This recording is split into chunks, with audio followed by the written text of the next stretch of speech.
মুসলিম জাতিকে উদ্দেশ্য করে আল্লাহ পাক বলেছেন, কুনতুম খাইরা উম্মাতিন, তোমরাই সর্বশ্রেষ্ঠ জাতি। প্রকৃতপক্ষে একসময় মুসলমানরাই দুনিয়ার সর্বশ্রেষ্ঠ জাতি ছিল। শস্য-বীর্যে, ঈমান, একতায়, ধনে, মালে, জ্ঞানে, গুণে, বিজ্ঞানে, বীরত্বে, মহত্ত্ব, উদারতায়, মনে প্রাণে, ধ্যানে মুসলমানরা সকল জাতির মধ্যে শ্রেষ্ঠত্বের আসন দখল করেছিল। ছিল তারা সবার ঊর্ধ্বে। বর্তমানে সে মুসলিম জাতি পৃথিবীর সকল জাতির চেয়ে হীন, দুর্বল, লাঞ্ছিত, অপমানিত, পদদলিত, ঘৃণিত। একটা কুকুরেরও বিড়ালেরও যে দাম আছে বিজাতিদের কাছে বা অমুসলিমদের কাছে, মুসলমানদের ঠিক ততটুকু দাম নেই। মুসলমানরা এখন এতই তুচ্ছ যে তাদের কোনো দামই নেই। এর কারণ কি? এর কারণ মাত্র একটাই, তখন মুসলমানরা ইসলামকে বিশ্বাসে, ধর্ম, কর্ম, ধ্যানে ও জ্ঞানে জীবনের সকল ক্ষেত্রে গ্রহণ করে দুনিয়ার সর্বশ্রেষ্ঠ জাতি হিসেবে প্রতিষ্ঠান লাভ করেছেন। সেই ইসলামকে ত্যাগ করে বর্তমানে মুসলমানরা আবার সকল জাতির কাছে পরাজিত, লাঞ্ছিত, অবহেলিত, পদদলিত ও ঘৃণিত হচ্ছে। বিজাতিরা বা অমুসলিমদের কাছে পরিকল্পিতভাবে মুসলমানদের পৃথিবী থেকে ময়লা ও আবর্জনার মতো ছিটিয়ে ফেলতে যাচ্ছে। তবুও জাতির চেতনা নেই, সাড়া নেই। যে পাঁচটি ভিত্তির ওপর ইসলাম প্রতিষ্ঠিত যে পাঁচটি ভিত্তির ওপর ইসলাম প্রতিষ্ঠিত তার অপর মুসলমানদের এখন আর কোনো গুরুত্ব আকর্ষণ নেই। কালেমা তাইয়েবার পরেই যে সালাত প্রথম এবং সর্বশ্রেষ্ঠ ইবাদত, যে সালাতের তাকিদ পাক কোরআনে ৮২ বার ও অসংখ্য হাদিসে দেওয়া হয়েছে, শতকরা ৯০% মুসলমান সে সালাত ত্যাগ করছেন। যে অল্প সংখ্যক মুসলমান সালাত আদায় করছেন তারা সালাত আনুষ্ঠানিকভাবে তোতা পাখির মতো কি পাঠ করেন তার অর্থ তাৎপর্য কিছুই জানেন না। এর ফলে সালাতের হক মোটেই আদায় হয় না। প্রকৃতপক্ষে সালাত আদায় করা মানে সমাজেও সালাত প্রতিষ্ঠান করা, আর সমাজে যথাযথভাবে সালাত তথা ইসলাম প্রতিষ্ঠিত হলে মুসলিম জাতির আবার খাইরা উম্মাতিন হতে সক্ষম হবে। জন্য আলোচ্য এই ভিডিওটি আমরা সালাত ত্যাগের কারণে দুনিয়া ও আখিরাতে যে সমস্ত ভয়াবহ শাস্তির কথা বর্ণনা করা হয়েছে পবিত্র কুরআন ও হাদিসের আলোকে এখানে অতি সংক্ষেপে সহজ ভাষায় তা আলোচনা করা হয়েছে। আমাদের সমাজে ইসলাম কায়েম নেই, শরিয়া শাসন ব্যবস্থা প্রতিষ্ঠিত নেই। এর জন্য সালাত ত্যাগকারীদের শাস্তির ব্যবস্থা নয়, বরং সালাত ত্যাগ করে যারা ইসলামী বাঁধনহীন ফ্রিস্টাইল জীবনযাপন করছেন তারা নিজেদের আপ টু ডেট কালচার ও সংস্কৃতিবান মনে করে গর্ববোধ করছেন। দুনিয়ার জীবনে তারা গর্বিত হলেও পরকালে হবেন লাঞ্ছিত, অপমানিত। তাদের শাস্তি হবে বড়ই কঠিন ও ভয়াবহ। আমাদের বিশ্বাস, সালাত ত্যাগকারীদের যে ভয়াবহ শাস্তির কথা ও ক্ষুদ্র পুস্তিকায় বর্ণনা করা হয়েছে তারা চিন্তাশীল, বিবেকবান, যাদের মধ্যে পরকালে বিশ্বাস ও মৃত্যুর সামান্য ভয় রয়েছে এই পুস্তিকা পাঠ করলে তাদের বুক কেঁপে উঠবে, চেতনা ফিরে আসবে, আবার তারা সঠিক পথে ফিরে আসবেন। এই আশায় এ পুস্তিকা রচনা করা হলো। অনেকে অজ্ঞতার কারণে সঠিক পথ থেকে দূরে পড়ে থাকে। একমাত্র সত্য সন্ধানকারীকেই আল্লাহ সঠিক পথের পথ দেখিয়ে থাকেন। আমিন। তাহলে চলুন শুরু করা যাক। ভিডিওটি সম্পূর্ণ দেখার যদি আপনারা আল্লাহ রাব্বুল আলামিনকে ভালোবেসে থাকেন, নবীজি সাল্লাল্লাহু আলাইহি ওয়াসাল্লামকে ভালোবেসে থাকেন, তাহলে আপনাদের কাছে আমার বিনীত অনুরোধ যে সম্পূর্ণ ভিডিওটি পুরো দেখুন। তাহলে আপনারা বুঝতে পারবেন নামাজ না পড়ার বা জেনে বুঝে ত্যাগ করার ভয়াবহ শাস্তি কি। ইসলামে যে পাঁচটি ভিত্তির উপর প্রতিষ্ঠিত তার মধ্যে প্রথম কালেমা তাইয়েবা, পরেই নামাজ স্থান। নামাজ ইসলামের অন্যতম প্রধান, অবশ্যই পালনীয় বিষয়। ঈমান গ্রহণের পরই নামাজ প্রতিষ্ঠান করা ফরজ। মহান আল্লাহ বলেন, আমার শরণার্থে নামাজ কায়েম করো। সূরা তাহা আয়াত নাম্বার 14। নামাজ দ্বারাই বুঝতে পারা যায় একজন মানুষ মুসলিম ও না অমুসলিম। জাকাত ফরজ হলেও নেশাব পরিমাণ মাল না থাকলে তার উপর জাকাত ফরজ হয় না। হজ তো জীবনে একবার ফরজ। হজে যাবার মতো অর্থ, স্বাস্থ্য ও পরিবেশ পরিস্থিতি না থাকলে তা তার উপর ফরজ নয়। রোজা 12 মাসের মধ্যে শুধু রমজানে 1 মাস রোজা ফরজ, অন্য 11 মাস রোজা ফরজ নয়। এ রোজার সময় আবার অসুস্থ ব্যক্তির ওপর রোজা ফরজ নয়। রোজা থাকলে যার রোগ বৃদ্ধি বা ক্ষতি হতে পারে তার ওপর রোজা ফরজ নয়। কিন্তু নামাজ প্রাপ্তবয়স্ক নর নারী সুস্থ অসুস্থ সফর সর্বাবস্থায় যেখানে যে অবস্থায় থাকুক না কেন তার ওপর ফরজ। নামাজ কায়েম করতে হবে যার পক্ষে যেভাবে সম্ভব। আল্লাহ তাআলা বলেছেন, অবশ্যই নামাজ এমন একটি কর্তব্য কাজ যা সময়ানুবর্তিতার সাথে আদায় করার জন্য ঈমানদার লোকদের ওপর ফরজ করে দেওয়া হয়েছে। সূরা নিসা আয়াত 103 নম্বর। আল্লাহ তাআলা আরো বলেছেন, নামাজ কায়েম করো, যাকাত দাও এবং আল্লাহ ও তার রাসূল সাল্লাল্লাহু আলাইহি সাল্লামের আনুগত্য করো। তোমরা যা কিছু করো সে বিষয়ে আল্লাহ পুরোপুরি অবগত আছেন। সূরা আল মুজাদালাহ আয়াত নাম্বার 13। নামাজ পরকালীন মুক্তির উপায়। আল্লাহ তাআলা আরো বলেছেন, নামাজ কায়েম করো, যাকাত দাও। তোমরা পরকালীন মুক্তির জন্য যা কিছু কল্যাণ অগ্রে পাঠিয়ে দেবে তা তোমার আল্লাহর কাছে মজুদ পাবে। বস্তুত তোমরা যাই করো না কেন তা সবই আল্লাহর গোছরীভূত হয়, মানে আল্লাহর কাছে জমা থাকে। সূরা আল বাকারা আয়াত নাম্বার 110। হাদিস শরীফে এসেছে, নবীজি সাল্লাল্লাহু আলাইহি সাল্লাম বলেছেন, যে নামাজ পড়লো সে মুসলমান আর যে নামাজ পড়লো না সে কাফির। পবিত্র কোরআন ও হাদিস শরীফের ফরজ নামাজ কায়েম করার জন্য গুরুত্ব সহকারে অনেক তাকিদ দেওয়া হয়েছে, কঠোরভাবে হুকুম দেওয়া হয়েছে। সে সব হুকুম অমান্য করে নামাজ ত্যাগ করলে ও অবহেলা করলে নামাজ ত্যাগকারীর দুনিয়া ও আখিরাতে যে ভীষণ ভয়াবহ শাস্তি ভোগ করতে হবে, কোরআন ও হাদিসের আলোকে তা আলোচনা করা হলো। নামাজ ত্যাগকারীর শাস্তি। রাসূল সাল্লাল্লাহু আলাইহি সাল্লাম বলেছেন, যে ব্যক্তি নামাজে অবহেলা করবে আল্লাহ তাকে 14টি শাস্তি দিবেন। দুনিয়াতে 5টি, মৃত্যুর সময় 3টি, কবরে 3টি, কবর থেকে ওঠানোর সময় 3টি। তাহলে মোট কয়টি শাস্তি হলো? 14টি। আস্তাগফিরুল্লাহ। দুনিয়াতে যে 5টি শাস্তি ভোগ করতে হবে তা হচ্ছে যে, নাম্বার 1, তার হায়াত থেকে বরকত কমে যাবে।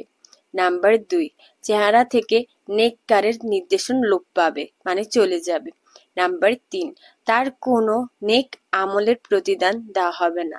নাম্বার 4, তার কোনো দোয়া কবুল হবে না।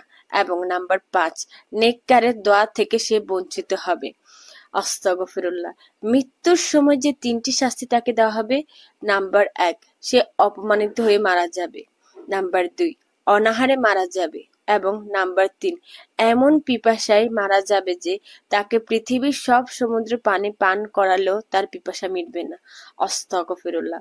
কবরে যে 3টি শাস্তি তাকে দেওয়া হবে, 1, কবর সংকীর্ণ হয়ে এত জোরে চাপ দিবে যে তার পাঁজরের এক দিকের হাড় অন্যদিকে ঢুকে যাবে। 2, কবরের আগুন ভর্তি করে রাখা হবে। আগুনের জ্বলন্ত কয়লার সে দিন রাত জ্বলতে থাকবে। নাম্বার 3, তার কবরে এমন বিষধর ভয়ঙ্কর সাপ রাখা হবে যা তাকে কিয়ামত পর্যন্ত ধ্বংস করতে থাকবে। পুনরুত্থানের সময় 3টি শাস্তি দেওয়া হবে বা হাসরের ময়দানে। 1, কঠোরভাবে হিসাব নেওয়া হবে। 2, আল্লাহ তার ওপর রাগান্বিত থাকবেন। এবং 3, তাকে জাহান্নামে নিক্ষেপ করা হবে। অপর এক বর্ণনা আছে, বিচার দিবসে তার কপালে 3টি কথা লেখা থাকবে। 1, হে আল্লাহর হক নষ্টকারী। 2, হে আল্লাহর অভিশপ্তকারী। এবং 3, হে আল্লাহর রহমত থেকে বঞ্চিতকারী। কবিরা গুনাহ ও ইমাম আজহারি। নামাজ ত্যাগকারীদের ভয়াবহ পরিণাম। আল্লাহ তাআলা জাহান্নামীদের প্রসঙ্গ বলেছেন, তোমাদেরকে কিসে জাহান্নামে নিক্ষেপ করেছে? তারা বলবে, আমরা নামাজ পড়তাম না। সূরা মুদাসসির আয়াত নাম্বার 42 এবং 43। প্রখ্যাত তাবিঈ আব্দুল্লাহ ইবনে শাকিক রাদিয়াল্লাহু আনহু বলেছেন, সাহাবায়ে কেরাম রাদিয়াল্লাহু আনহু সালাত ব্যতীত অন্য কোনো আমলকে ছেড়ে দেয়াকে কুফরি মনে করতেন না। মিশকাতুল মাসাবি পৃষ্ঠা 532। হযরত আলী রাদিয়াল্লাহু আনহুকে এক বেনামাজি মহিলার সম্পর্কে প্রশ্ন করা হয়েছিল। তখন তিনি বললেন, যে সালাত আদায় করে না সে কাফির। তিরমিজি শরীফ। আব্দুল্লাহ ইবনু মাসুদ রাদিয়াল্লাহু আনহু বলেছেন, যে ব্যক্তি সালাত আদায় করে না তার কোনো দিন নেই। মুহাম্মদ ইবনু নসর মরফু সনদে বর্ণনা করেছেন। আব্দুল্লাহ ইবনু আব্বাস রাদিয়াল্লাহু বলেছেন, যে ব্যক্তি ইচ্ছাকৃতভাবে এক ওয়াক্ত নামাজ ত্যাগ করবে, সে আল্লাহর সাথে এমন অবস্থায় মিলিত হবে যে তিনি তার ওপর রাগান্বিত থাকবেন। আল্লাহু আকবার, আস্তাগফিরুল্লাহ। প্রিয় দর্শক, আর আমরা জানি কত না নামাজ ত্যাগ করেছি। প্রতিদিন আমরা নামাজ ত্যাগ করি, কোনো ওয়াক্তে আমরা নামাজ পড়ি না। তাহলে আমরা ঠিক কি মুখে আল্লাহ রাব্বুল আলামিনের সামনে দাঁড়াবো? কখনো কি আপনি এটা প্রশ্ন করেছেন নিজেকে?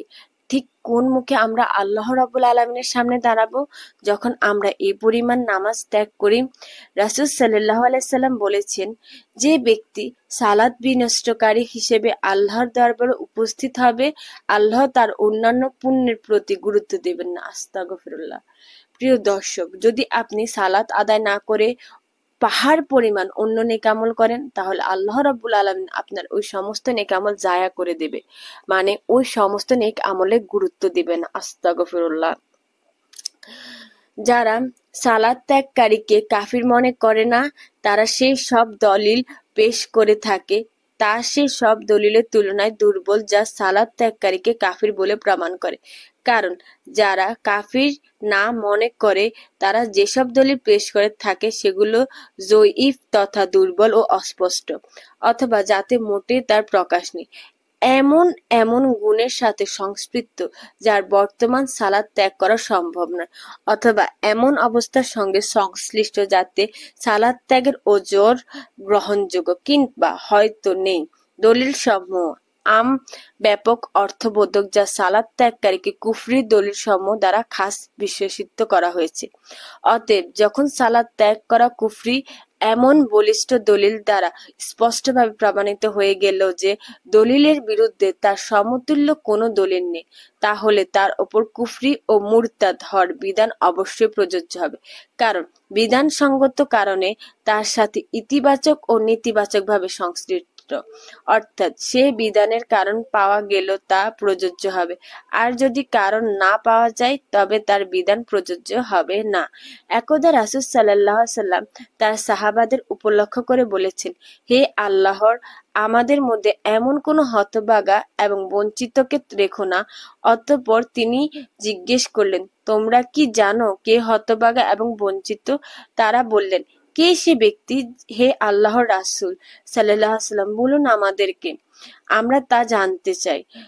তিনি বললেন, সে হলো সালাত ত্যাগকারী। বর্ণিত আছে যে কিয়ামতের দিন সর্বপ্রথম সালাত ত্যাগকারীকে চেহারা কালো হবে। জাহান্নামে মুলহাম নামে একটি উপত্যকা আছে, সেখানে নানা প্রকার সাপ রয়েছে। প্রত্যেকটি সাপ উটের ঘাড়ের মতো মোটা এবং দৈর্ঘ্য হবে 1 মাসের পথ। ওই সাপ সালাত ত্যাগকারীকে ধ্বংসন করবে এবং তার বিষক্রিয়া 70 বছর পর্যন্ত শরীরে স্থায়ী থাকবে। অতঃপর তার গোশত পচে গলে পড়ে যাবে। আস্তাগফিরুল্লাহ। প্রিয় দর্শক, আপনি কি হতে চান? আপনি কি চান আপনাকে বিষধর সাপে কাটুক, যে সাপ দেখতে ভয়ানক হবে এবং আপনার পুরো শরীরের সমস্ত চামড়া গোশত সব পচে গলে যাবে? তারপরও কি আপনারা সালাত ত্যাগ করবেন? রাসূল পাক সাল্লাল্লাহু আলাইহি সাল্লাম ইরশাদ করেছেন, যে ব্যক্তি নামাজ এমনি ভাবে ছেড়ে দেয় যে আর সময় চলে যায়, অতঃপর কাজা পড়ে নেয়, আর জাহান্নামের আগুনে সে 1 হুকবা পরিমাণ দগ্ধ হবে। 80 বছর 1 হুকবা। আমি এটা বুঝিয়ে দিচ্ছি আপনাদেরকে। রাসূল পাক সাল্লাল্লাহু আলাইহি সাল্লাম বলেছেন যে, যে ব্যক্তি এমন ভাবে নামাজ পড়ে যে সে নামাজ পড়বে পড়বে পড়বে বলে, তো ও নামাজটাকে কি করছে, পিছিয়ে দিচ্ছে। তারপর যখন নামাজ ওয়াক্ত চলে যায় তখন সে কাজা অবস্থায় নামাজ আদায় করে, তার জন্য জাহান্নামে এমন শাস্তি আছে যে সে আগুনে জ্বলবে 1 হুকবা পরিমাণ। 1 হুকবা মানে হচ্ছে যে 80 বছরে 1 হুকবা হয়, মানে ওই ব্যক্তি 1 হুকবা পরিমাণ 80 বছর পর্যন্ত আগুনে জ্বলবে শুধুমাত্র 1 ওয়াক্ত নামাজের জন্য। প্রতি বছর 360 দিন ও প্রতিদিন দুনিয়ার 1000 বছরের সমতুল্য হবে। সুতরাং 1 হুকবার পরিমাণ 2,88,00,000 বছর হবে। আস্তাগফিরুল্লাহ। প্রিয় দর্শক, আপনি নিজে ক্যালকুলেট করুন এবং নিজে চিন্তা করুন ঠিক কোন পথে আমরা যাচ্ছি। আমরা নামাজকে কত সহজে ছেড়ে দিচ্ছি কোনো গুনাহ না মনে করে। একবার এই ভিডিওটি সুন্দর করে মনোযোগ সহকারে দেখুন, তাহলে আপনার সম্পূর্ণ ভুল ভেঙে যাওয়ার চিন্তা করবেন যে নামাজ ত্যাগকারী কত বেশি গুনাহগার। হযরত বুরায়দা রাদিয়াল্লাহু হতে বর্ণিত, তিনি বলেছেন, রাসূলুল্লাহ পাক সাল্লাল্লাহু আলাইহি সাল্লাম ইরশাদ করেছেন, আমাদের এবং তাদের মুনাফিকদের মধ্যে যে অঙ্গীকার রয়েছে তা হলো নামাজ। সুতরাং যে নামাজ ছেড়ে দিল সে প্রকাশ্যে কুফরি করল। আহমদ, তিরমিজি, নাসিয়া, ইবনে মাজাহ ও মিশকাত শরীফ 58 নম্বর হাদিস। হযরত আব্দুল্লাহ ইবনে ওমর রাদিয়াল্লাহু হতে বর্ণিত, তিনি বলেন, রাসূল সাল্লাল্লাহু আলাইহি সাল্লাম বলেছেন, যার আমানতদারি নেই তার ঈমান নেই, যার পবিত্রতা নেই তার নামাজ নেই, যার নামাজ নেই তার দিন নেই। গোটা শরীরের মধ্যে মাথার যে মর্যাদা, দিন ইসলামে নামাজের সে মর্যাদা। আল মুজাম্মুস সগীর। হযরত আব্দুল্লাহ ইবনে ওমর ইবনে আস রাদিয়াল্লাহু হতে বর্ণিত, তিনি বলেছেন, রাসূল পাক সাল্লাল্লাহু আলাইহি সাল্লাম একদিন নামাজ সম্পর্কে আলোচনা স্থলে বললেন, যে ব্যক্তি নামাজের হেফাজত করবে তা তার জন্য কিয়ামতের আলো, প্রমাণ এবং মুক্তির উপায় স্বরূপ হবে, আর যে তার হেফাজত করবে না তার জন্য আলো, প্রমাণ এবং মুক্তির স্বরূপ হবে না, বরং রোজ কিয়ামতে সে কারুন, ফেরাউন, হামাস এবং উবাই ইবনে খালেফের সাথে থাকবে। আহমদ, দারিমি ও মিশকাত হাদিসের 58 ও 59 নম্বর হাদিস। হযরত উবাদা রাদিয়াল্লাহু আনহু বলেন, আমাকে বন্ধু নবী করিম সাল্লাল্লাহু আলাইহি সাল্লাম 60টি উপদেশ দান করেছেন। মানে নবীজি সাল্লাল্লাহু আলাইহি সাল্লাম হযরত উবাদা রাদিয়াল্লাহু আনহুকে 60টি উপদেশ দান করেছেন। তন্ত্র 4টি এই: 1. তুমি আল্লাহর সাথে কারো শরীক করো না, যদিও এর জন্য তোমাকে খণ্ড বিখণ্ড করে ফেলা হয়, অথবা আগুনে জ্বালিয়ে ফেলা হয়, অথবা শুলিতে চড়ানো হয়। 2. ইচ্ছাকৃতভাবে নামাজকে ত্যাগ করো না, কারণ যে ব্যক্তি ইচ্ছাকৃতভাবে নামাজ ত্যাগ করবে সে যেন ইসলাম হতে খারিজ হয়ে গেল। আস্তাগফিরুল্লাহ। আল্লাহর নাফরমানি করো না, এতে আল্লাহর পাক অসন্তুষ্ট হন। শরাব পান করো না, কারণ তা যাবতীয় পাপের মূল উৎস।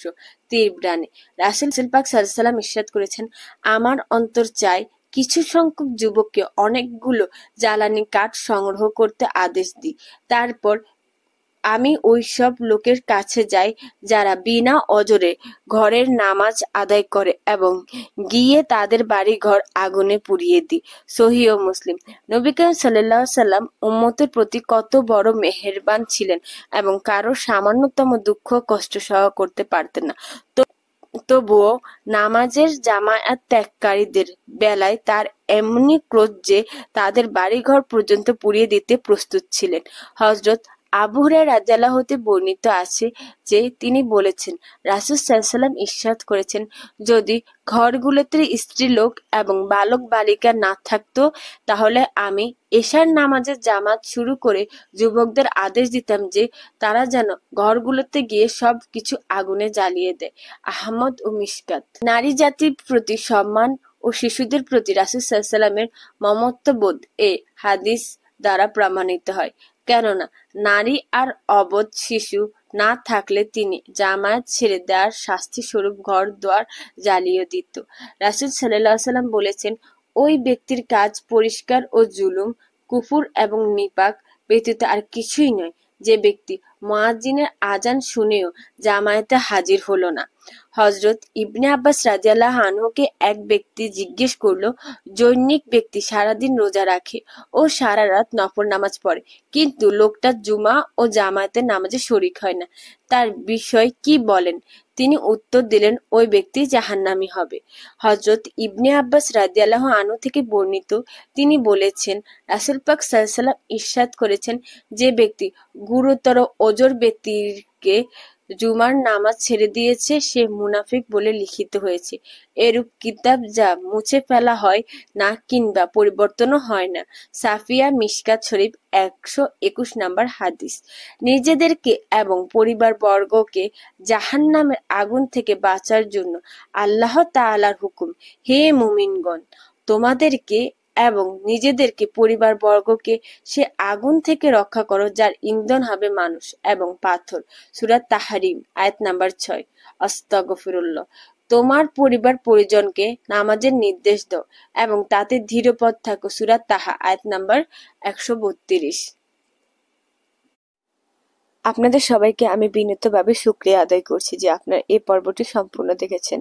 আপনাদের কাছে আমার আরো অনুরোধ থাকবে যে এই পর্বের দ্বিতীয় যে পর্বটি আসছে তা আপনারা অবশ্যই দেখবেন। ওই ভিডিওতেও আমি নামাজ ত্যাগকারী ভয়াবহ শাস্তি সম্পর্কে কিছু গুরুত্বপূর্ণ কাহিনী যা নবীজি সাল্লাল্লাহু আলাইহি সাল্লামের পক্ষ থেকে মুসা আলাইহিস সালামের যুগে ঘটেছিল, ওই বিশেষ দুটি কাহিনীও জানবেন।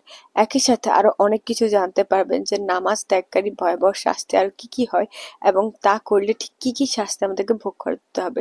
সম্পূর্ণ ভিডিওটি দেখার জন্য আপনাদের কাছে অনুরোধ থাকলো দ্বিতীয় পর্বটি। আজকের জন্য এতটুকুই। যদি আমার এই প্রথম পর্বটি আপনাদের কাছে ভালো লেগে থাকে তাহলে অবশ্যই লাইক, শেয়ার এবং সাবস্ক্রাইব করতে ভুলবেন না। আসসালামু আলাইকুম ওয়া রাহমাতুল্লাহি ওয়া বারাকাতুহু।